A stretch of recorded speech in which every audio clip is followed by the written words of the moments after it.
Assalamualaikum warahmatullahi wabarakatuh.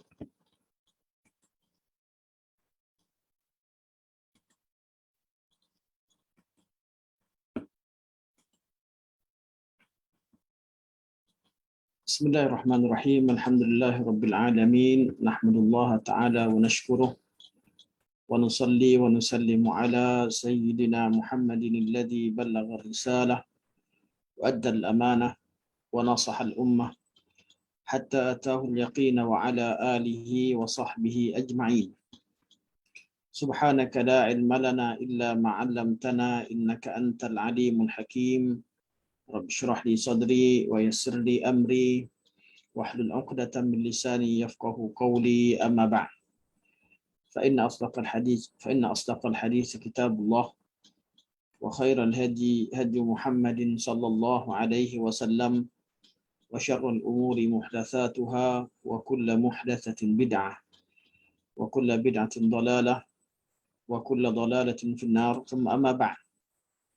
Pertamanya mari kita merafakkan setinggi-tinggi kesyukuran kepada Allah Subhanahu wa taala di hari Selasa petang yang mulia ini dapat kita meneruskan sesi perbincangan kita berkaitan dengan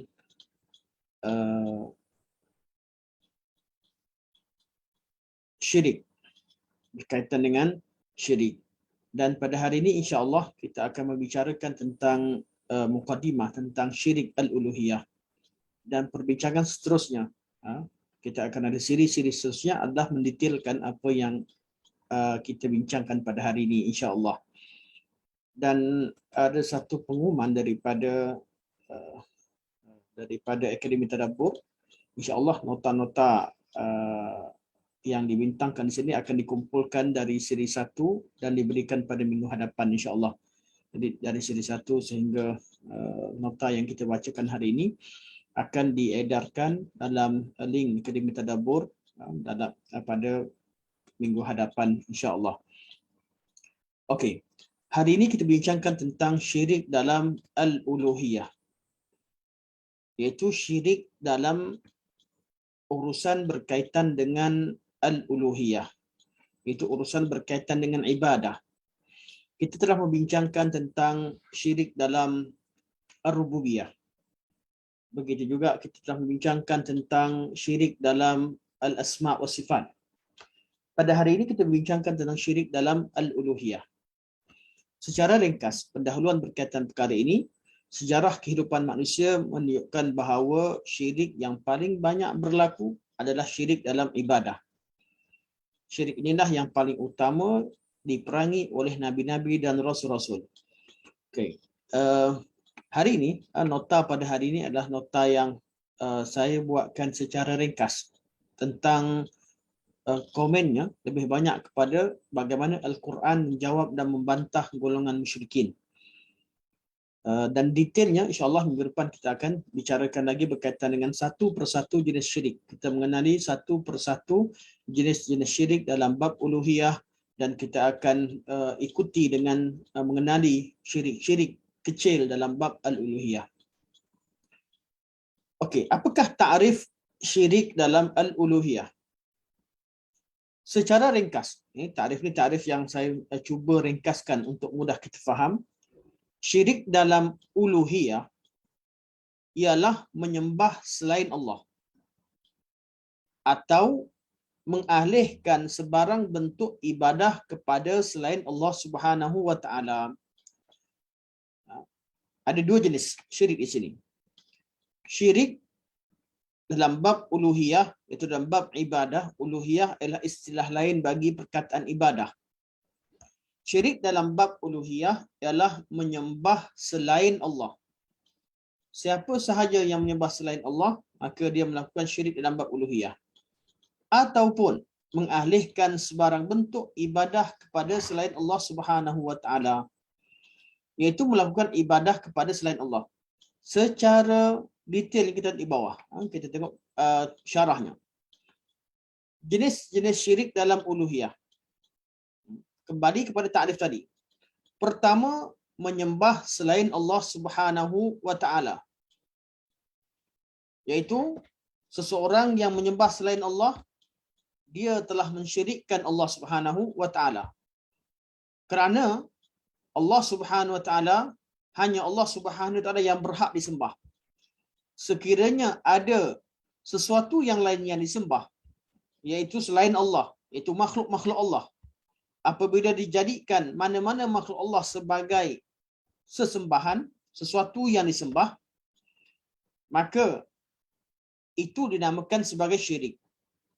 Jadi syirik itu ada dua jenis. Syirik pertama, memang seseorang itu menyembah selain Allah, iaitu menjadikan mana-mana makhluk sebagai sesembahan. Istilah ini saya rasa dah terkenal, sesembahan, iaitu yang disembah.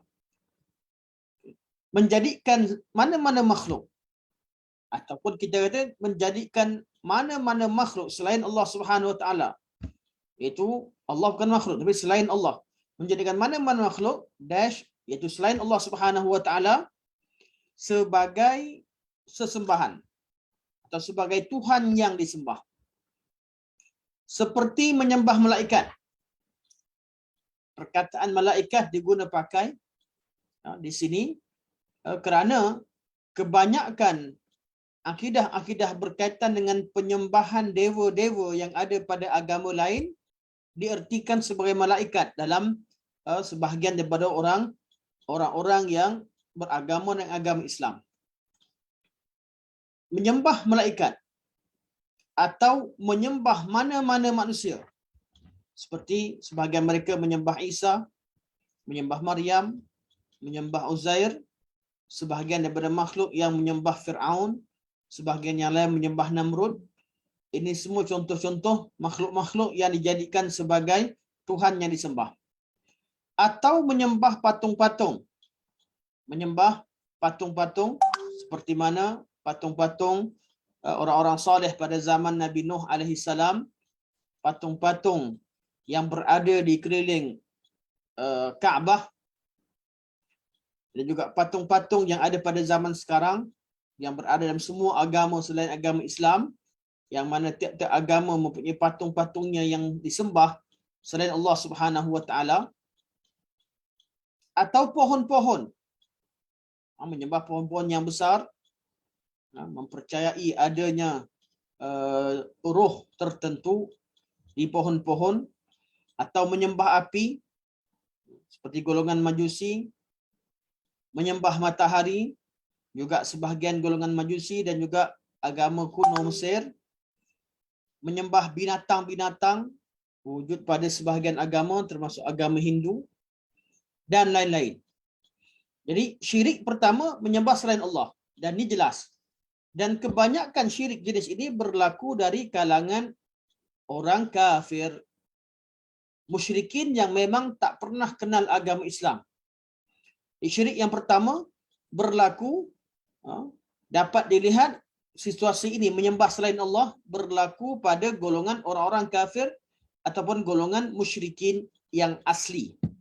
Yang mereka sembah selain Allah, sembah selain Allah Subhanahu wa taala, atau mereka juga pada masa sama mereka percaya bahawa Tuhan yang menciptakan alam ini adalah Tuhan Allah Subhanahu, mereka namakan sebagai Allah Subhanahu wa taala ataupun dengan nama-nama yang lain. Seperti dalam kepercayaan agama Buddha di Indonesia dipanggil sebagai Adi Buddha. Dia tak kata Buddha yang Sri Gautama Buddha. Adi Buddha adalah Tuhan yang Maha Esa. Dan pelbagai konsep. Yang penting apabila ada yang menyembah selain Allah, maknanya mereka telah mensyirikkan Allah dalam uluhiyah. Itu dalam praktikal mereka. Dalam menyembah Allah, menyembah selain Allah secara praktikal. Dan berbeza dengan rububiyah. Rububiyah, mereka dibincangkan bab rububiyah adalah bab keyakinan yang salah. Mereka meyakini bahawa ada Tuhan yang lain yang layak disembah. Keadaan di sini bab uluhiyah bukan sekadar meyakini, malah mereka menyembah selain Allah. Mereka melaksanakan, bukan sahaja salah faham, bukan sahaja mereka melakukan syirik dalam pemikiran mereka, malah secara praktikalnya mereka menyembah selain Allah. Suatu ada kaedah nanti insya-Allah di hujung kuliah, dan saya akan syarahkan nanti berkaitan dengan kaedah-kaedah untuk menyimpulkan apa yang akan kita bincangkan dalam beberapa belas siri ini. Saya akan simpulkan dengan beberapa kaedah yang saya nukilkan daripada sebahagian ulama. Antara kaedah yang akan kita belajar nanti, bahawa segala syirik-syirik dalam bab rububiyah adalah perantara kepada berlakunya syirik dalam bab uluhiyah. Siapa sahaja yang salah faham, yang memahami bahawa ada sesuatu yang lain layak disembah selain Allah, mereka suatu hari nanti mereka akan menyembah selain Allah Subhanahu Wa Taala. Kerana syirik dalam rububiyah adalah jalan menuju kepada syirik dalam uluhiyah. Salah faham dalam bab ketuhanan akan menyebabkan seseorang itu menyembah selain Allah Subhanahu Wa Taala. Salah faham dalam bab ketuhanan dinamakan bab rububiyah. Menyembah selain Allah Subhanahu Wa Taala dinamakan sebagai bab uluhiyah. Bab uluhiyah. Begitu juga bab salah faham dalam bab asma' sifat, ianya adalah antara sebab, antara perantara kepada berlaku syirik puncak kepada segala jenis kesyirikan yang lain. Jadi jenis syirik pertama menyembah selain Allah Subhanahu Wa Taala. Syirik ini menyembah selain Allah dilakukan oleh orang-orang kafir kebanyakannya. Orang-orang kafir, orang Hindu, orang Buddha, orang Yahudi, orang Nasrani, siapa sahaja yang bukan beragama Islam. Tidak ramai orang Islam yang terlibat dengan perkara ini walaupun wujud. Syirik dalam uluhiyah dalam bahagian kedua, dalam bentuk jenis kedua, adalah mengalihkan sebarang bentuk ibadah kepada selain Allah Subhanahu Wa Taala. Dan ini banyak berlaku dalam kalangan orang Islam sendiri. Dan kebanyakan mereka tak perasan tentang perkara ini. Apa dia? Mengalihkan sebarang bentuk ibadah kepada selain Allah Subhanahu Wa Taala. Syirik pertama, sembah selain Allah.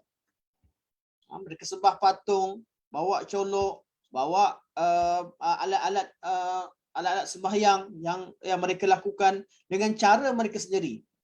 Ada yang duduk bersila, ada yang duduk bertapa, ada yang tunduk dan bangun, dan pelbagai cara, macam-macam bentuk cara mereka menghambakan diri kepada selain Allah Subhanahu Wa Taala. Waliyahzubillah. Syirik yang kedua, jenis yang kedua dalam bab uluhiyah adalah mereka mereka melakukan atau mengalihkan sebarang bentuk ibadah yang wujud dalam agama Islam. Solat, rukuk, solat secara keseluruhan, solat secara keseluruhannya, dan bahagian-bahagian rukun-rukun solat seperti rukuk, sujud, bertafakkur, menghadap, dan juga melakukan hormat yang khas, berdiri dengan cara hormat yang khas di depan mana-mana makhluk, ataupun berdoa kepada selain Allah, bertawakal, dan apa sahaja yang mereka lakukan, sesuatu yang sabit, ianya merupakan ibadah dalam agama Islam yang hanya dilakukan. Ada komen, tak ada suara. Dengar jelas, Ustaz. Jelas Okey, insya-Allah. Okey. Jadi alhamdulillah jelas. Jadi jenis yang kedua adalah mengalihkan ibadah-ibadah yang wujud dalam agama Islam. Allah turunkan ibadah tersebut supaya umat Islam menyembah Allah dengannya. Allah perintahkan umat Islam untuk solat. Allah perintahkan umat Islam untuk mengeluarkan zakat. Allah perintahkan umat Islam untuk melakukan ibadah haji. Allah perintahkan umat Islam hanya berdoa kepada Allah Subhanahu Wa Taala, hanya bertawakal kepada Allah Subhanahu Wa Taala, hanya berharap kepada Allah Subhanahu Wa Taala, menyerah diri kepada Allah Subhanahu Wa Taala. Segala amal ibadah yang disyariatkan dan digazetkan sebagai ibadah khusus, sebagai ibadah yang Allah syariatkan untuk ditujukan ibadah kepada Allah, ada orang mengalihkannya kepada selain Allah Subhanahu Wa Taala. Mereka melakukan perkara yang sama terhadap selain Allah. Dan yang paling banyak berlaku adalah, insya-Allah kita akan bincangkan pada pertemuan akan datang, Dan kita pertemuan akan datang mungkin kita sambung sikit tajuk berkaitan dengan pengenalan berkaitan dengan tauhid al-uluhiyah dengan satu bentuk jenis satu kesilapan yang paling besar yang sebagai umat Islam lakukan ialah syirik dalam meminta dan berdoa kepada selain Allah Subhanahu wa taala. Jadi syirik yang kedua ialah mengalihkan sebarang bentuk ibadah kepada selain Allah Subhanahu wa taala. Kita letakkan perkataan bentuk ibadah artinya sesuatu perkara yang telah Allah gazetkan, Allah dah peruntukkan dan Allah Subhanahu wa taala telah jelaskan bahawa ibadah tersebut hanya patut dilakukan terhadap Allah Subhanahu wa taala. Kemudian ada manusia di kalangan orang-orang yang mempelajari agama Islam mengambil ibadah tersebut untuk dilakukan terhadap selain Allah Subhanahu wa taala. Maka di situ dinamakan sebagai syirik dalam bab uluhiyah. Syirik bab uluhiyah ada dua. Sama ada menyembah selain Allah dengan pelbagai cara. Sembah patung, sembah dengan cara tunduk, dengan cara meniarap, dengan cara apa sekali buat disembah selain Allah. Dengan cara apa sekalipun, ini syirik bab uluhiyah. Yang kedua, menyembah selain Allah dengan cara-cara yang Allah turunkan, dengan ibadah-ibadah yang Allah syariatkan kepada umat Islam untuk beribadah kepada Allah Subhanahu taala, kemudian ditujukan kepada selain Allah. Okey, kita tengok apa yang saya tuliskan di sini. Iaitu mengalihkan mana-mana jenis ibadah yang sepatutnya hanya dilakukan terhadap Allah kepada selain Allah. Sama ada ibadah tersebut dalam bentuk amalan hati, iaitu ibadah qalbiyah, seperti bertawakal, berharap, menyerah diri kepada selain Allah Subhanahu wa taala. Kita akan bincangkan bab ini secara khusus. Tiap-tiap contoh yang disebutkan di sini akan dibawa kepada siri akan datang secara detailnya. Jadi amalan mengabdikan diri dengan hati. Semua amal-amal yang dilakukan oleh hati manusia untuk bertakarrub pada Allah Subhanahu wa taala, erti beribadah artinya ingin mendekatkan diri pada Allah. Bukan bererti berharap, artinya bukan ada orang berharap untuk keperluan harian, mengharapkan bantuan kerajaan, mengharapkan orang lain bantu. Itu tidak salah. Kita akan bincangkan nanti erti berharap selain Allah yang menjadi syirik. Berharap di sini artinya berharap dengan maksud ingin bertakarrub, ingin meminta hajat dan bertakarrub. Ini akan kita bincangkan secara spesifik nanti pada tiap-tiap jenis syirik yang berlaku. Kerana ada orang mereka tidak faham masalah ini, akhirnya mereka mengatakan dan menyangkakan bahawa apabila ulama cerita berkaitan dengan bertawakal, berharap, menyerah diri dan cinta kepada selain Allah, mereka katakan cinta dengan isteri pun syirik, cintakan suami, cintakan anak syirik. Ini suatu salah faham dan dan lebih kelakar lagi, mereka tuduh kepada ulama-ulama sunnah mengatakan memperolok-olokkan seolah-olah yang mencintai isteri syirik. Tidak ada kaitan. Cinta ada 4 jenis, ada 4 jenis cinta yang mana yang Allah kategorikan sebagai syirik sebagainya akan dibincangkan nanti pada pertemuan-pertemuan akan datang.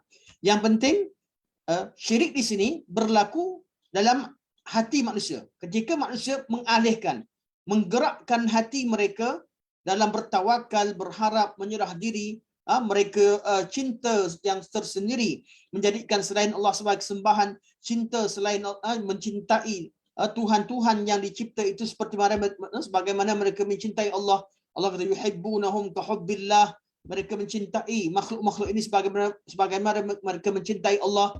Artinya mereka menyerahkan segala perkara yang sepatutnya dilakukan pada Allah, mereka letakkan pada makhluk tersebut, mereka agungkan makhluk tersebut, mereka khudu', iaitu menghina di depan makhluk tersebut dengan hati mereka, bertafakur dan sebagainya. Ini semua dibincangkan dalam, ini semua termasuk dalam bab syirik dalam bab qalbiyah.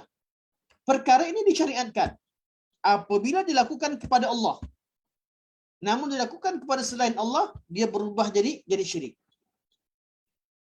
ataupun amal ibadah yang dilakukan kepada selain Allah ialah berbentuk amalan lisan, qauliyah, seperti berdoa, memohon, menyeru, meminta, memuji dan memuja kepada selain Allah.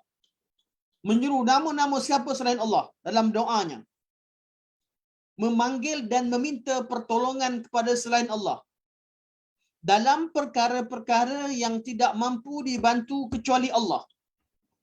Bukan bererti pergi seru pergi minta tolong doktor ke, pergi minta tolong anak-anak, minta tolong anak hulurkan kunci ke. Ini bukan masuk dalam bab tauhid, ini bab masalah sunnah kauniyah. Kita tahu kita bergantung kepada doktor, bergantung pada ubat, minta tolong dengan kawan kita angkat barang sebagainya, ini tak termasuk syirik. Ini bab soalan yang makhluk mampu lakukan. Persoalan yang dimasukkan adalah, yang dimasukkan syirik adalah berdoa, memohon, menyeru, meminta, memuji, memuja selain Allah selain Allah dengan pujian yang menyamai hak Allah dan lain-lain. Berdoa kepada selain Allah, menyeru nama selain Allah, meminta sesuatu yang tidak mampu dilakukan oleh seseorang, hanya Allah Subhanahu Wa Taala. Pergi jumpa dengan padri, jumpa dengan syekh, jumpa seseorang, minta diampunkan dosa. Contoh, bukan minta duit RM10, bukan minta makan, minta bagi makanan, minta sedekah. Itu bukan syirik. Tapi bab syirik adalah memohon, berdoa, menyeru, meminta, memuji, memuja kepada selain Allah dalam perkara yang tidak ada siapa pun yang mampu melakukannya kecuali Allah. Contohnya minta supaya syekh itu mengampunkan dosa. Pergilah, ceritakan segala kesalahan di depan guru tertentu, dan minta supaya guru itu mengampunkan. Dan pelbagai perkara yang lain. Menyeru nama wali-wali tertentu. Ini wali yang diwujudkan. Tidak wujud. Istilah wali begini tidak wujud. Kononnya ada yang menjaga gunung, dijadikan dibawakan akidah-akidah yang berada dalam agama dewa-dewa Yunan, dalam dewa-dewa yang wujud dalam agama Hindu dan Buddha sebagainya, ditukarkan nama bentuk-bentuk dewa ini kepada nama wali-wali. Ini satu perkara yang tidak patut dilakukan. Istilah wali dan Islam wujud, istilah karamah wujud, istilah tauhid wujud, istilah ma'rifatullah wujud, namun berdasarkan kepada kalamullah, bukan dengan cara tafsiran yang salah, sehingga sebagian orang menjadikan malaikat-malaikat dalam agama yang lain, atau menjadikan wali-wali yang menjadikan mafhum malaikat dalam agama Islam, mafhum wali dalam Islam ditafsirkan, diambil istilah Islamik dan ditafsirkan dengan tafsiran dewa. Malaikat dan wali berubah jadi seperti dewa-dewa, dan karamah, kemuliaan dan perkara yang lain yang Allah berikan kepada waliullah dengan konsep Islam diubah cara memahaminya seperti sakti-sakti yang dimiliki oleh dewa-dewa tertentu. Akhirnya dengan alasan itu mereka mengajak manusia untuk meminta kepada selain Allah. Ketika berada di lautan dipanggil nama Khidir. Saya baru tengok video semalam ketika seorang pelaut ataupun apa istilah yang laut yang di sungai, ini di sungai ya. Nelayan. Seorang nelayan buat video, kononnya dia berdoa memanggil Nabi Khidir, tiba-tiba ikan datang begitu banyak. Ada yang komen kat bawah, saya dah cuba di kolam saya dah cuba di sini. Saya seru nama Nabi Khidir di sungai, seru nama Khidir. Nabi Khidir wujud. Nabi Khidir seperti nabi-nabi yang lain, seorang manusia yang memiliki sifat kenabian. Allah turunkan wahyu kepadanya. Dan Nabi Khidir juga meninggal ketika tiba waktunya. Nabi Khidir bukan dewa. Bukan dewa yang menjaga lautan. Dijadikan Nabi Khidir jaga laut, diseru nama Nabi Khidir ketika berada di lautan. Diseru Nabi Ilyas ketika berada di hutan. Diseru nama. Tiap-tiap tempat ada penunggunya, tiap-tiap tempat ada nama wali-walinya. Ini fahaman dewa-dewa yang dimasukkan dalam ajaran Islam. Dimasukkan dalam masyarakat Islam. Dan tak wujud semua ini dalam mana-mana dalam syarak. Ini semua perkara ghaib. Perkara berkaitan perkara ghaib, kita tidak akan mengetahuinya kecuali melalui wahyu. Kita tak akan tahu perkara ghaib kecuali melalui wahyu yang Allah sampaikan kepada Rasulullah. Sedangkan nama-nama wali-wali yang disebutkan semua sekali datang selepas Rasulullah wafat. Setelah Nabi wafat, tiada lagi pengetahuan manusia mengenai ke perkara ghaib, mengenai alam-alam roh. Hatta pada zaman Nabi SAW, ketika orang Arab datang tanya kepada Rasulullah, wa yas'alunaka 'anir ruh, mereka tanya kepada kamu wahai Muhammad tentang ruh, Allah jawab, qulir ruha min amri rabbi. Katakan pada mereka wahai Muhammad, ruh itu urusan Tuhanku. Urusan Tuhanku. Iaitu urusan ruh ialah urusan yang Allah Subhanahu wa taala tidak beritahu dan Allah tak ceritakan kepada sesiapa, itu rahsia Allah Subhanahu wa taala. Allah sahaja yang mengetahui. Bagaimana secara detail berkaitan ruh wali bergerak ke sana sini, ada siapa yang begini, cerita begitu detail, dari mana datangnya? Itu adalah cerita-cerita rekaan. Sebab tu golongan ini mewujudkan dalil yang baru. Selain daripada Al-Quran dan Sunnah untuk mengetahui perkara ghaib, kononnya ada yang melihat perkara ghaib. Kononnya terbuka hijab dan sebagainya. Perkara ini tidak wujud dalam syarak. Kasyaf yang Allah berikan kepada hambanya wali tidak bererti mereka mengetahui perkara ghaib. Berlaku pada kadar tertentu akan dibincangkan nanti insya-Allah pada pertemuan-pertemuan akan datang. Jadi ini bentuk salah satu daripada bentuk amalan menyeru, memohon, berdoa, meminta, memuji selain Allah dalam perkara-perkara yang tidak dilakukan hanya kepada Allah Subhanahu wa taala. Sebagai contoh yang mudah untuk tuan-tuan faham, malaikat Mikail. Malaikat Mikail tugasnya menurunkan hujan. Namun Mikail tidak menurunkan hujan kecuali kerana dia menjalankan tugas yang Allah perintahkan kepadanya. Bukan Mikail menguasai dan menjadi tempat rujukan. Kisah wali-wali tak sabit pun wali-wali ini menguasai apa-apa pun. Manusia-manusia ini menguasai alam sama di lautan ataupun di daratan. Tidak sabit. Kita berilah kepada malaikat-malaikat yang memang sabit. Allah kata malaikat ada tugas-tugas yang menguruskan alam. Sebahagian daripada malaikat tugasnya menurunkan hujan, itu malaikat Mikail. Ini sabit. Memang Nabi beritahu, Allah beritahu dan Al-Quran dan Sunnah.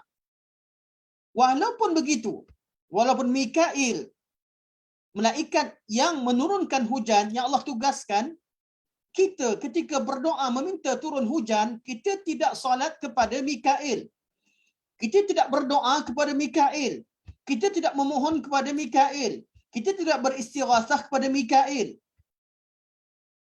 Kita ketika kita mempelajari tentang malaikat Mikail, yang kita lihat adalah kebesaran Allah Subhanahu wa taala, bukan kehebatan Mikail. Bukanlah kita cerita berkaitan dengan kehebatan dan kemuliaan malaikat ini menyebabkan kita beribadah kepadanya. Kita tetap beribadah kepada Allah Subhanahu wa taala yang Maha Esa. Solat kita adalah solat istisqa. Kita angkat tangan memohon kepada Allah Subhanahu wa taala, bukan memohon kepada Mikail, walaupun Mikail tugasnya menurunkan hujan. Kalau itu kepada Mikail kita lakukan, kita tidak beribadah kepada Mikail sedangkan kita tahu Mikail turunkan hujan. Begitu juga kita ketika minta panjang umur, kita tak minta kepada malaikat maut supaya panjangkan umur kita. Ketika kita minta rezeki, kita tak minta kepada malaikat yang menurunkan rezeki, antara tugas Mikail yang lain. Apa sahaja yang kita minta pada Allah. Sedangkan memang malaikat mempunyai tugas tertentu. Malaikat hafizah yang menjaga kita.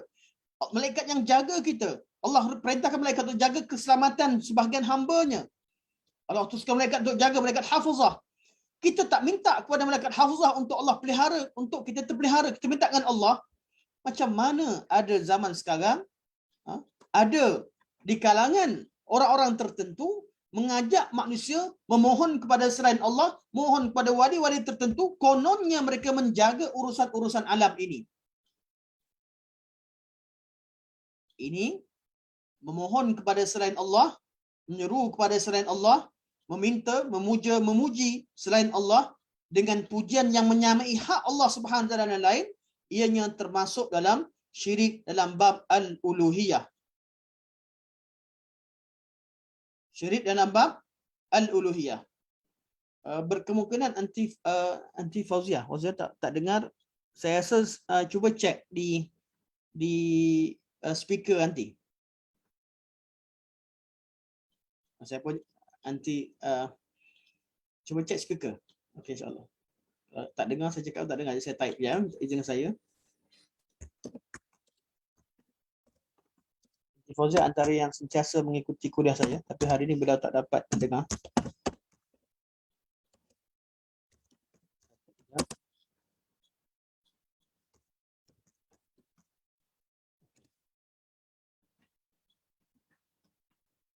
Okey, di sini jadi kita nampak ada dua jenis syirik uluhiyah. Yang pertama menyembah selain Allah, yang kedua menyembah selain Allah dengan pelbagai cara yang wujud pada pelbagai jenis agama dan kepercayaan, itu syirik dalam bab uluhiyah. Yang kedua menggunakan ibadah-ibadah yang Allah turunkan yang sepatutnya ditujukan kepada Allah namun ditujukan kepada selain Allah Subhanahu Wa Taala.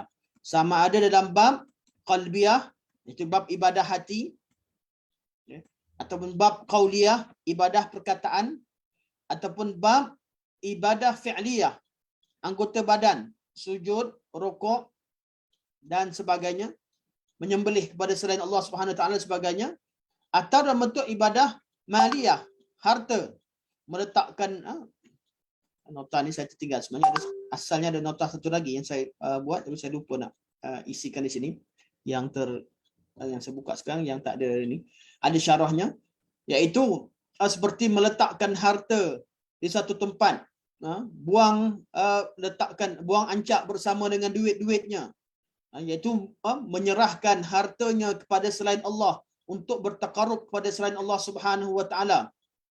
Selain amalan seperti buang ancak, letakkan duit di sana, bakar duit, sebagai orang bakar duit untuk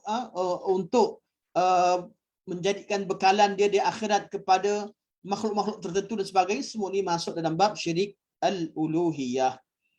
Okey. Jadi dua bentuk syirik. Jadi kita tengok bagaimana bantahan Allah Subhanahu Wa Taala, bagaimana Al-Quran membantah golongan musyrikin. Allah Subhanahu Wa Taala membantah golongan musyrikin dengan menjadikan selain Allah Subhanahu Wa Taala sebagai sesembahan dengan pelbagai bentuk kaedah penghujahan. Terlalu banyak. Dan saya pilih di sini ada 4 cara penghujahan Al-Quran terhadap golongan musyrikin yang mensyirikkan Allah Subhanahu Wa Taala. Kita akan bincangkan, berkemungkinan oleh faktor masa saya mungkin kita sempat bincangkan 2 atau 3 darinya. Yang keempat atau yang keempat kita akan bawakan ke minggu depan bersama dengan perbincangan bab syirik dalam bab doa atau dalam bab permintaan nanti insya-Allah. Okay, jadi ada 4 metod cara Al-Quran berhujah dengan golongan musyrikin. Pertama, Allah menerangkan hal keadaan kelemahan makhluk yang disembah di dunia dan akhirat. Ini keadaan kelemahan makhluk itu lemah. Bagaimana dia tak mampu melakukan perkara-perkara yang diminta oleh manusia yang menyembahnya. Kelemahan makhluk yang disembah, iaitu yang disembah selain Allah, lemah di dunia dan lemah di akhirat. Kita akan bincangkan nanti insya-Allah. Yang kedua, Allah menggunakan pengakuan golongan musyrikin, iaitu sebahagian golongan musyrikin yang mengaku dan percaya kepada rububiyah Allah, itu mengaku bahawa Allah yang menciptakan alam, Allah yang berkuasa, namun mereka tetap beribadah pada selain Allah. Jadi Allah menggunakan pengakuan mereka terhadap rububiyah sebagai hujjah melazimkan mereka mentauhidkan Allah dalam bab uluhiyah. Ini ayat Quran yang akan kita bincangkan sebentar lagi. Yang ketiga, antara cara Al-Quran berdakwah dan berhujah dengan golongan musyrikin, menyedarkan mereka bahawa diri mereka sendiri ketiadaan hujah. Jadi mereka sendiri ketiadaan hujah dalam melakukan syirik kepada Allah Subhanahu wa taala. Menyedarkan mereka bahawa diri mereka sendiri, iaitu golongan musyrikin, ketiadaan hujah dalam melakukan syirik. Sebab dalam hati mereka, mereka tahu bahawa mereka sebenarnya tidak ada sebarang hujah. Suatu golongan musyrikin selain agama Islam, siapa sahaja yang menyembah selain Allah, mereka tak suka perbincangan berkaitan dengan tauhid dijadikan sebagai topik perbincangan. Hanya agama Islam yang suka ilmu tauhid itu disebarkan dan dibicarakan. Agama selain Islam seperti agama Kristian, mereka tidak suka perbincangan bab Trinity. Sama juga agama, minta maaf kerana menyentuh sebagai agama lain, contoh agama Hindu dan sebagainya, mereka tak suka dibincangkan kenapa orang menyembah lembu dan sebagainya. Tak suka dibincangkan. Begitu juga agama Yahudi. Ditanyakan berkaitan dengan cara-cara mereka beribadah, mereka tidak suka. Begitu juga semua agama yang menyembah berhala, mereka tak suka dikatakan mereka sebagai penyembah berhala, penyembah patung-patung. Dan pasti mereka akan tolak perkara ini. Jadi Allah Subhanahu Wa Taala dalam ayat Quran sedarkan mereka tentang mereka sebenarnya ketiadaan hujah. Apa yang mereka lakukan hanya ikut-ikutan dan mereka tidak mempunyai sebarang hujah. Kita akan bawakan ayat-ayat yang berbentuk demikian. Dan yang keempat, Allah menjelaskan bahawa hanya Allah yang berhak memberi arahan, iaitu menurunkan hukum syarak dan memberi balasan terhadap perbuatan manusia di dunia dan akhirat. Jadi Allah sahaja yang berhak memerintahkan kita untuk sujud dan rukuk ataupun beribadah kepada siapa di mana-mana sekalipun. Tiada orang lain yang layak mengarahkan kita untuk melakukan ibadah. Ibadah kita hanya kepada Allah dengan cara yang dikehendaki oleh Allah Subhanahu Wa Taala. Dan Allah lah yang memberikan balasan kepada kita dengan balasan baik bagi orang-orang yang melakukan tauhid, mentauhidkan Allah di dunia dan akhirat, dan Allah yang membalas dengan balasan buruk terhadap orang-orang yang melakukan syirik di dunia dan di akhirat. Di 4 kategori ayat-ayat ini akan kita bincangkan insya-Allah. Pertama, menerangkan keadaan kelemahan makhluk yang disembah di dunia dan akhirat. Jadi, kalau ada yang disembah selain Allah, Allah terangkan bahawa makhluk yang disembah tadi tidak layak disembah. Kerana mereka sesuatu yang lemah. Mereka adalah makhluk yang lemah seperti yang menyembah. Kita ambil dalam bab ini, Allah menerangkan kelemahan makhluk dengan beberapa cara. Antaranya lah, Allah menerangkan tentang kelemahan dan kekurangan makhluk yang disembah oleh golongan musyrikin secara umum. Seperti firman Allah Subhanahu Wa Taala, "Wattakhadhu min dunihi alihata." Dan mereka menjadikan selain Allah sebagai Tuhan yang disembah. Sebagai alihah. Sebagai Tuhan-Tuhan yang disembah. La yakhluquna syai'an. Sedangkan Tuhan-Tuhan tersebut tidak mencipta sesuatu pun. Apa yang disembah selain Allah? Semua yang kita sebut. Yang sembah bintang, matahari, bulan, api dan segala-galanya. Sudah pasti mereka tidak menciptakan sesuatu. Cuba bawakan bukti kalau ada selain Allah yang mencipta sesuatu. Makhluk yang ada di alam ini, makhluk yang terbaik adalah manusia. Allah jadikan manusia sebagai makhluk yang terbaik. Manusia sendiri tidak mampu mencipta sesuatu. Malah kata Allah Subhanahu Wa Taala, "Wa hum yukhlaqun." Sedangkan yang disembah tadi dia diciptakan oleh Allah Subhanahu wa taala ataupun diterjemahkan sebagai diciptakan oleh penyembahnya sendiri. Makhluk yang disembah tadi sama ada diciptakan oleh Allah, seperti orang menyembah Nabi Isa, orang menyembah Nabi Khidir, orang menyembah wali-wali, menyembah malaikat, menyembah siapa sekalipun, mereka ditafsirkan hum yukhlaqun, mereka diciptakan oleh Allah Subhanahu wa taala. Manakala makhluk yang disembah seperti berhala-berhala, batu dan sebagainya, mereka yang disembah tadi dicipta oleh penyembahnya sendiri. Wattakhadhu min dunihi alihatan la yakhluquna syai'an wa hum yukhlaqun. Allah kata, dia tidak mencipta, malah dia diciptakan. Wala yamlikuna li anfusihim darran wala naf'a.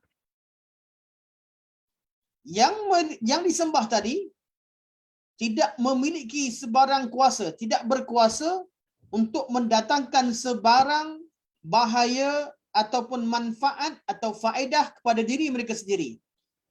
Kalau patung-patung berhala dan sebagainya, tidak memiliki kuasa untuk mempertahankan diri. Tidak mampu untuk mengelakkan diri mereka daripada kena mudarat. Atau tidak mampu untuk diri mereka diberi manfaat. Seperti berhala itu menghias dan membersihkan diri sendiri. Tidak mampu. Kalau ia berkaitan yang disembah selain Allah daripada makhluk-makhluk yang hidup, semua makhluk tadi bergantung pada Allah Subhanahu wa taala. Dan Allah kata wala yamlikuna mauta, dan mereka tidak memiliki kematian. Artinya mereka tidak mampu mematikan siapa sekalipun, wala hayah, apatah lagi menghidupkan seseorang. Wala nusyura. Wala nusyura, apatah lagi membangkitkan makhluk selepas kematian. Ya Allah terangkan, seorang yang menyembah selain Allah, dia tidak mencipta, malah dia diciptakan. Dia tidak mendatangkan mudarat pada dirinya, iaitu tidak mampu untuk mengelak mudarat pada dirinya. Apabila orang datang, orang ketika sampai masanya Allah turunkan balak pada dia, sampai masanya dia dipecahkan dan sebagainya, tak mampu elakkan diri daripada mudarat. Dia juga tidak mampu mendatangkan manfaat pada dirinya, dia tak mampu mandi sendiri, tak mampu bersihkan diri sendiri. Kalau ia patung-patung atau pohon-pohon, semuanya orang lain yang hiaskan. Kalau ia adalah manusia, seorang manusia itu juga kadang-kadang ditimpa dengan musibah, kadang-kadang tidak mampu mendapatkan manfaat. Dan yang pastinya semua mereka tidak mampu mematikan siapa sekalipun ataupun menghidupkan siapa sekalipun, malah mereka bukanlah orang dan tidak mampu membangkitkan siapa-siapa selepas kematian. Ini pertama. Firman Allah yang lain, Allah kata, Allah bersabda, Allah berfirman, Allahul ladzi khalaqakum. Allah lah yang menciptakan kalian. Thumma razaqakum. Kemudian Allah, lepas Allah cipta kita, Allah berikan rezeki. Thumma yumitukum. Kemudian Allah matikan kalian. Thumma yuhyikum. Kemudian Allah hidupkan kalian semula. Allah hidupkan kalian semula. Itu di akhir akhirat. Hal min syurakaikum man yaf'alu min dzalikum min syai'? Adakah ada makhluk-makhluk lain yang kalian sekutukan itu, yang kalian sembah itu mampu melakukan seperti Allah Subhanahu wa taala? Subhanahu wa taala amma yusyrikun. Maha suci Allah dan maha tinggi Allah Subhanahu wa taala daripada apa yang mereka sekutukan. Ayat yang kedua, Allah ceritakan tentang kelemahan-kelemahan yang ada pada sesuatu yang disembah selain Allah. Dan pada ayat yang lain Allah kata, "Qul," katakan pada mereka wahai Muhammad, "Hal min syurakaikum man yabda'ul khalqa thumma yu'iduh?" Katakan pada mereka wahai Muhammad, adakah ada tuhan-tuhan yang kamu sembahkan sebagai sekutu bagi Allah yang mampu menciptakan makhluk, yang mampu memulakan satu kejadian, kemudian dia menghidupkan dia kembali? Maksudnya cipta satu benda, matikan pun hidup semula.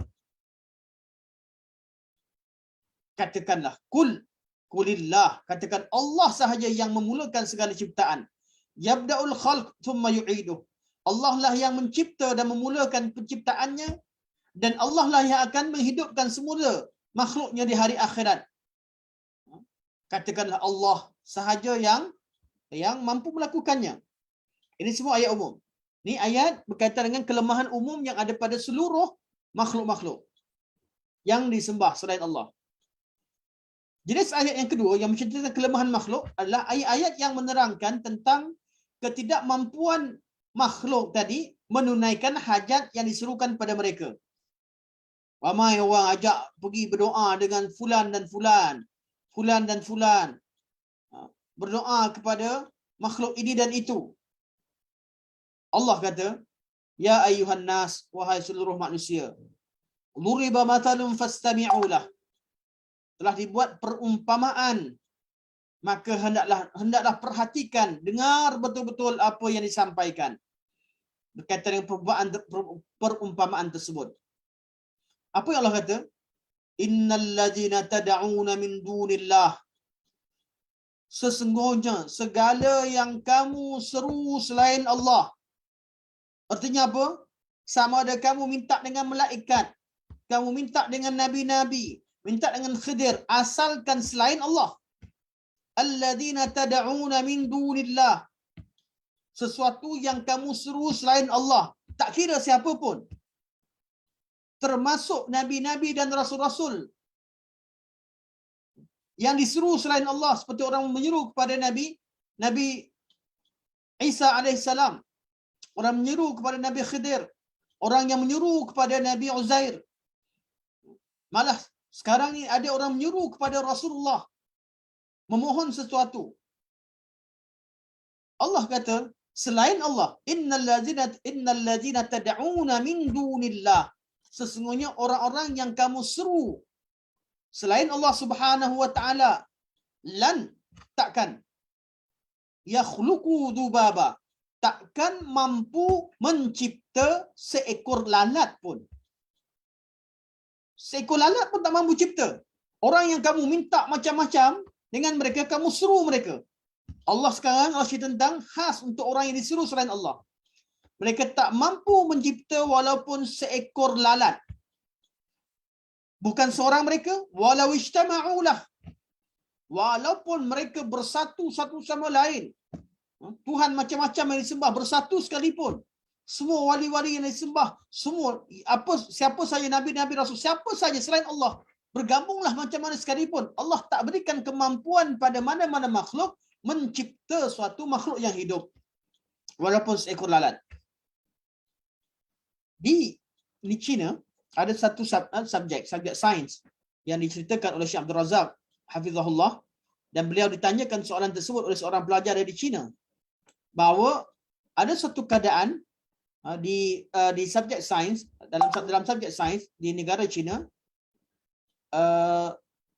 pelajar diarahkan oleh guru mereka untuk membawa seketul daging, seketul kecil daging daripada rumah masing-masing, dan guru menyediakan bekas-bekas, dan bekas-bekas tadi, daging-daging tadi diminta untuk diletakkan dalam bekas, kemudian guru akan meletakkan bahan tertentu dalam bersama dengan daging tersebut. Ada bahan yang dah disediakan oleh guru. Mereka buat eksperimen. Tajuk eksperimennya adalah mencipta ulat. Mereka nak bantah ayat bahawa mencipta ulat. Jadi bekas tadi ditutup dan dibiarkan selama seminggu. Pada minggu hadapan, pelajar-pelajar diminta untuk membuka semula bekas mereka. Ketika dibuka, yang terlihat adalah ulat-ulat. Cikgu kata, apa yang ada? Ulat. Okey. Siapa yang bawa daging? Saya. Siapa yang letakkan, siapa yang tutup bekas ni? Saya. Siapa yang masukkan di dalam ni? Saya. Siapa yang cipta ulat? Pelajar kata saya. Ataupun masing-masing kata cikgu. Sebab cikgu letakkan.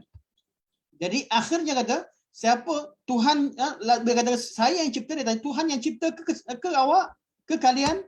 Dia kata saya, jawapannya. Ini cara yang dilakukan oleh guru tersebut, yang disebutkan oleh pelajar dan ditanyakan oleh Syekh Abdul Razak ketika Syekh sedang membicarakan tentang sifat ilmu dalam kelas, dalam satu kuliah. Syekh bertanya, ada bagi tanya pada Syekh, Syekh macam mana nak jawab? Syekh pun kata, bukankah kita sedang bicara tentang ilmu sekarang? Jawab balik syubhat mereka dengan sifat-sifat Allah Subhanahu Wa Taala. Kalau dijawab dengan sifat ilmu, maka tanya semula kepada guru yang mencipta ulat tadi. Kalau cikgu yang cipta ulat, cuba beritahukan pada kami berapa ekor cikgu cipta. Berapa ekor cikgu cipta ulat? Berapa jantan, berapa betina? Berapa yang sehat, berapa yang sakit? Berapa yang akan mati pada hari ini, berapa yang masih hidup? Apakah makanan yang diperlukan oleh ulat-ulat tersebut? Ulat mana yang cukup zat, yang mana kurang? Kalau kurang zat, apa yang perlu? Kalau mati, kenapa dia mati? Yang mana dulu, yang mana kemudian? Tanyalah apa sekalipun.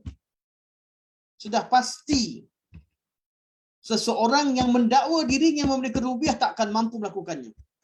Sama seperti kisah bagaimana Ibrahim bertanya kepada Namrud. Namrud yang mendakwa dia menciptakan menghidupkan dan mematikan. Kita dah sebutkan kisah ini dalam bab Tauhid Ar-Rububiyah. Ini semua menunjukkan bahawa tidak ada satu makhluk pun yang menciptakan. Kalau ada orang mampu hidupkan ulat, bukan dia menciptakan. Dia hanya melakukan sunnatullah. Sunnah kauniyah Allah Subhanahu Wa Taala. Allah memang dah ciptakan alam begitu. Seorang bapa bukan menciptakan anak. Seorang ibu yang mengandungkan anak bukan menciptakan anaknya. Ibu tak bentuk muka anaknya. Ibu tak bentuk badan dan juga membentuk segala apa ataupun mencipta apa yang ada di kandungannya. Malah ibu sentiasa merisaukan kandungannya, mengharapkan kandungannya lahir dengan sihat. Ibu bukan mencipta. Ayah yang mana menanamkan benihnya dalam perut ibu bukan mencipta. Ibu yang mengandungkan anak bukan mencipta. Mereka hanya melakukan sunnatullah. Allah bukakan ilmu pada mereka, tahu cara untuk melakukan beberapa perkara yang bermanfaat untuk kehidupan mereka. Ya Allah kata, wahai seluruh manusia, aku telah dibuatkan perumpamaan, hendaklah kalian mendengar perumpamaan tersebut. Apa dia perumpamaan tersebut? Perumpamaan artinya satu perkara yang satu contoh untuk kamu dengar. Sesungguhnya orang-orang yang disuruh selain Allah takkan mampu mencipta seekor ulat walaupun mereka bergabung semua sekali.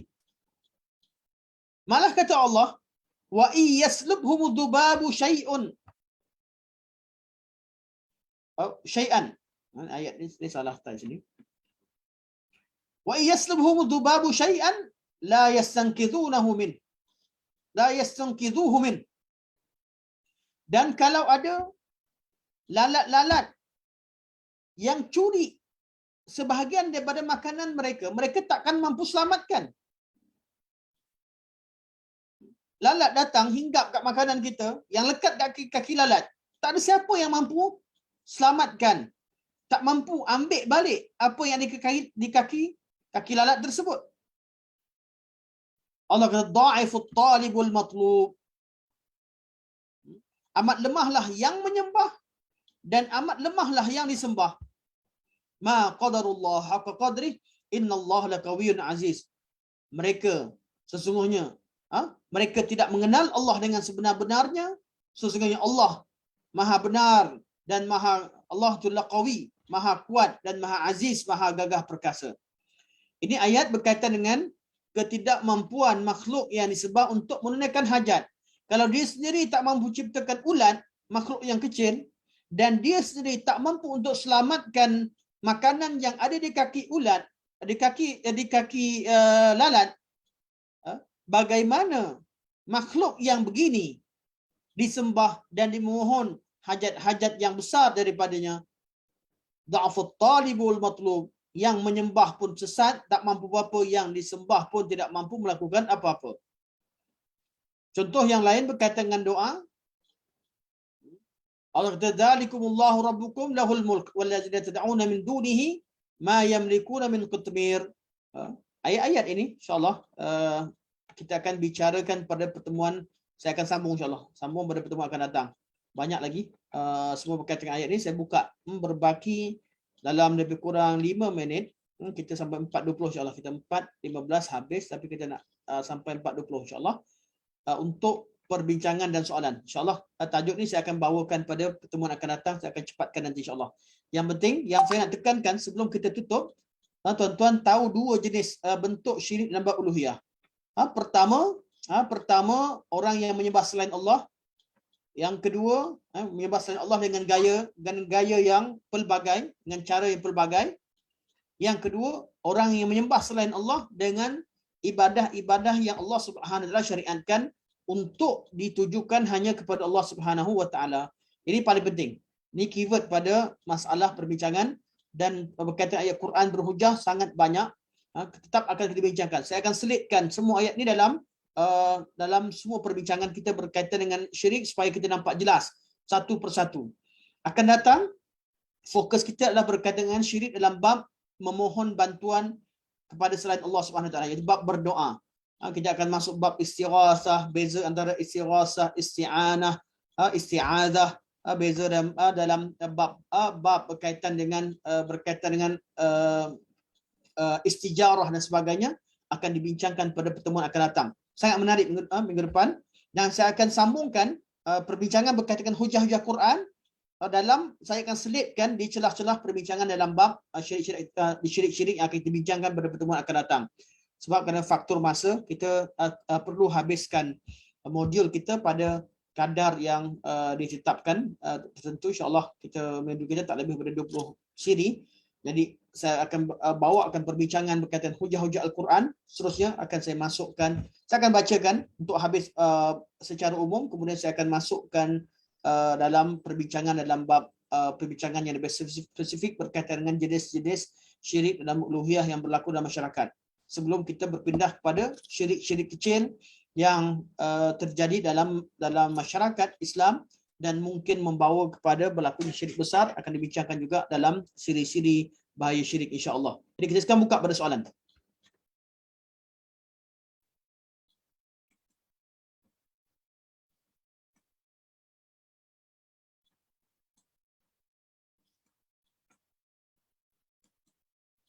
Okey.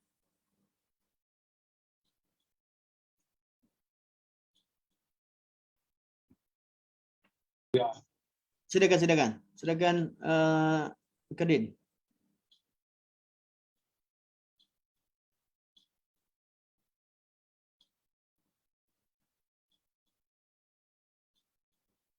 Okey, mungkin tak ada soalan. Ada yang lain? Ada soalan-soalan?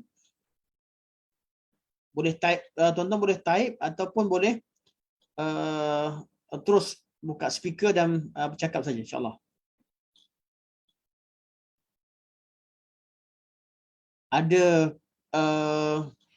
kalau tak ada soalan berkaitan apa saya cerita hari ini, mungkin ada soalan yang disebutkan ataupun ada kesamaran ataupun ada sebahagian daripada idea-idea yang dilontarkan di luar berkaitan dengan perkara berkaitan uluhiyah, orang yang membenarkan minta tolong kepada selain Allah sebagainya, istighasah kepada selain Allah sebagainya. Kalau ada, kita boleh bentangkan insya-Allah. Assalamualaikum Ustaz. Assalamualaikum warahmatullahi wabarakatuh. Tak tahulah berkaitan ke tak dengan topik kita ni kan, tapi saya nak tanya. Misalnya katalah kan kita pergi kedai makan, lepas tu kita nampak macam ada azimat ke apa benda ditampal kat dinding tu kan. So macam mana kita nak berinteraksi dengan benda tu? Bukan yang maksud kita nak percaya kan, tapi kita kena ban ke kedai tu, tak payah pergi lagi? Ataupun sebab bagi saya sendiri, macam saya rasa takut sebab benda tu macam bawa keburukan pada kita. So macam mana tu Ustaz? Cara terbaik adalah kalau mampu, ni perkara kemungkaran, mampu tegur dengan tangan, tegur.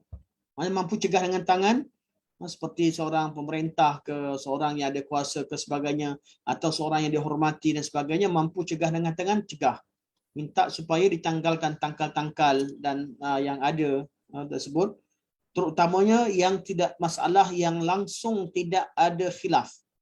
Dia tak ditangkal yang khilaf, tapi masalah khilaf pada bab gantung pada sebagai ayat Quran, sebagai dia kata sebagai hiasan.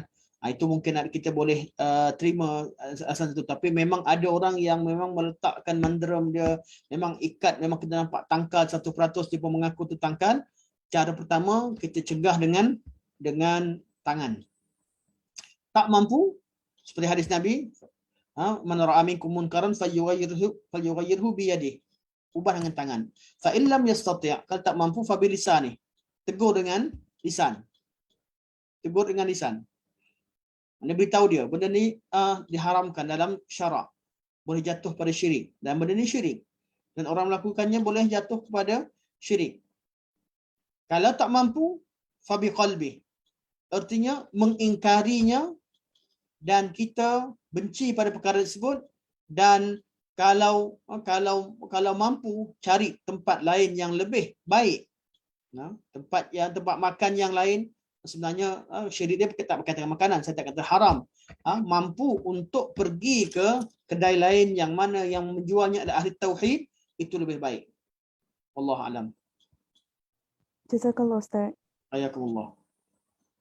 Ada soalan, Puan Hawa tanya, Assalamualaikum Ustaz, bagaimana dengan fenomena sekarang ini yang kadang-kadang terlalu ta'assub dengan ketua atau pemimpin sehingga terbitnya kroni-kroni. Adakah itu juga dinamakan syirik? Mentaati pemimpin, taat dalam bab kerja-kerja tidak berkaitan dengan menghalalkan yang haram atau mengharamkan yang halal, selagi tidak mana cerita bab ta'assub, cerita bab itu bab tidak termasuk bab tauhid. Tapi bila meyakini bahawa bila seorang ketua itu menyatakan perkara yang haram sebagai halal atau yang halal sebagai haram, mengharamkan yang halal, menghalalkan yang haram, dia ubah hukum Allah, ubah agama Allah, kemudian yang bawah ikut juga, itu masuk dalam syirik dan ketaatan. Syirik dan ketaatan. Ada ayat Quran berkaitan dengannya, kita akan sentuh nanti insya-Allah. Jadi bukan terhad kepada ta'assub ikut kroni begitu saja, tak. Dia bukan berkaitan dengan urusan politik, tapi dia jadi syirik bila seseorang itu taat membabi buta sampai kepada tahap menghalalkan yang haram, mengharamkan yang halal. Dengan ketaatan yang mutlak, dengan penuh cinta dan dengan khudu', cinta dan sayang, taat secara mutlak. Ini namakan syirik dalam bab ketaatan. Wallahu alam. Tapi kalau ketaatan dalam bab mana ikut pada bab-bab yang tidak ada kaitan dengan hukum syarak, tidak ada kaitan dengan perkara berkaitan dengan agama, maka ketaatan itu dah perlu dikembalikan kepada maslahah dunia, lihat balik kepada ijtihad politik atau bab-bab yang berkaitan dengan dunia, bab yang lain. Soalan seterusnya, Ustaz, jika ada pemujaan dan penghormatan kubur-kubur tertentu, adakah ini dikira sebagai syirik uluhiyah? Ya, pemujaan terhadap kubur, penghormatan kubur-kubur dengan cara yang tidak disyariatkan boleh jadi jatuh pada syirik uluhiyah. Boleh jadi jatuh pada syirik uluhiyah. Tengok pada bentuk pemujaan dan penghormatan tersebut. Kalau namanya pemujaan, syirik lah. Tapi kalau menghormati kubur dengan cara yang disyariatkan, jangan langkah, jangan duduk di atas kubur, jangan buat perkara-perkara yang diharamkan di atas kubur sebagainya. Syirik. Cara hormat dengan cara yang betul, penghormatan cara syar'i, dia tak syirik. Tapi kalau pemujaan terhadap kubur dengan menganggap bahawa pemilik kubur tadi memiliki sifat-sifat ketuhanan tertentu, memuja dengan sebab tertentu, atau meletakkan sifat-sifat yang tertentu kepada orang tersebut, kepada pemilik kubur tersebut, bila biasanya kalau pemujaan ini berlaku disertai dengan permintaan, mengajak manusia beristighasah, memohon kepada ahli kubur tersebut, bercakap dan berdialog dengan ahli kubur, dan mereka akan berhujah bahawa ahli kubur mendengar, mereka akan berhujah kononnya ahli kubur mendengar segala apa yang ada di dunia ini bercakap. Mereka akan berdalilkan dengan beberapa dalil yang dalil yang berkaitan orang kubur mendengar tapak kaki orang keluar, orang yang meninggalkan kubur. Nabi pernah bercakap dengan ahli Badar, segala bab berkaitan khususiah Nabi dibawakan sebagai hujah untuk hujah mereka akan kita bincangkan nanti. Apa yang mereka sebutkan itu merupakan syubhah-syubhah yang akan dijawab. Saya akan jawab nanti insya-Allah dalam bab menyeru selain Allah Subhanahu Wa Taala pada pertemuan akan datang insya-Allah. Jawapan yang detail. Cuma kata pemujaan dan penghormatan tengok pada bentuk pemujaan dan penghormatan tersebut. Adakah ianya penghormatan erti kata menghormati cara syar'i, ianya tidak masuk dalam sebarang syirik. Islam mengajarkan kita menghormati kuburan-kuburan. Kubur-kubur, seluruh kubur umat Islam ada kemuliaannya. Lebih-lebih lagi kalau kubur tersebut ada kubur Nabi dan Rasul-Rasul dan kubur orang-orang yang baik. Okay. Itu adalah satu penghormatan yang dibenarkan syarak. Namun kalau pemujaan berlaku, dipuja kubur dan juga luar daripada yang disyariatkan, dia boleh jatuh kepada bab bid'ah, boleh jatuh sampai bab syirik. Itu bergantung pada jenis-jenis pemujaan, akan dibincangkan nanti insya-Allah. Lebih detail lagi insya-Allah.